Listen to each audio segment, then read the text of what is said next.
Hello, Paromita জিয়ারে তোমাদের সকলকে জানাই স্বাগত। খেতে বসেছি এখন। ঘড়ির কাঁটায় আজকে একটু তাড়াতাড়ি মানে কি আধা ঘন্টা তাড়াতাড়ি, 10:30 বাজে।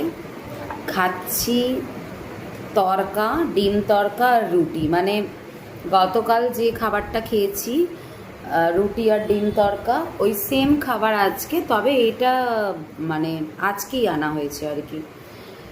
আর আমরা এই দুদিন আর কি কেনা খাবারই খাচ্ছি। তো খিদেও পেয়ে যাচ্ছেন, মুখ দেখে বুঝতেই পারছো বিধ্বস্ত। আজকেও আমরা ওইরকম সকালে বেরিয়েছি, এক্ষুনি ফিরেছি। সকালে বেরিয়েছি মানে আজকে হচ্ছে আর্লি মর্নিং, মানে ওই কটা, ভোর 6:30 7টা। যাই হোক, কি প্রবলেম কি হয়েছে সব জানাবো পরে, আমি নিশ্চয়ই শেয়ার করব। আজকের মানে আলাদা করে আমি কিছু বলতে পারছি না যে আজকের মেনু এই, কালকের মেনু এই ছিল, পারছি না। সেম গতকাল যা খেয়েছি তাই খাবার নিয়ে বসলাম, ভাবলাম একটু তোমাদের সাথে গল্পও করা যাবে।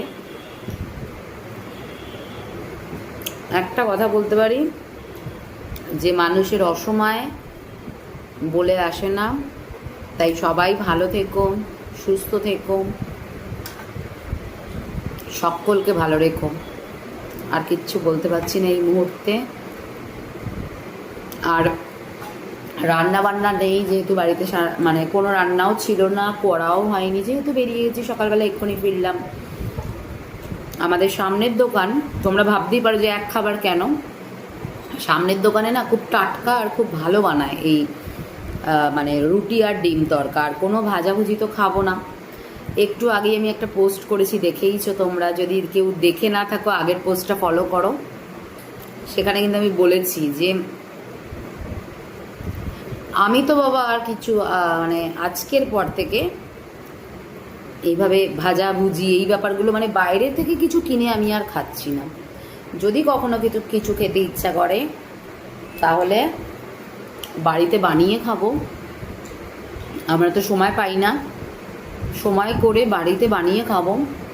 খেতে তো মানুষের ইচ্ছা করবেই, যাই হোক, রক্ত কী বলে, রক্ত মাংসে গড়া মানুষ, তো এটা তো খেতে ইচ্ছা করবেই। কিন্তু সেই যখন ইচ্ছা করবে বাড়িতে বানিয়ে খেতে হবে। আর যতটা পারবো ফ্রাইডগুলো অ্যাভয়েড করব। এতদিন তো হালকাভাবে নিতাম, মানে অতটা পাত্তা দিতাম না। আজকে থেকে আর যা অভিজ্ঞতা হলো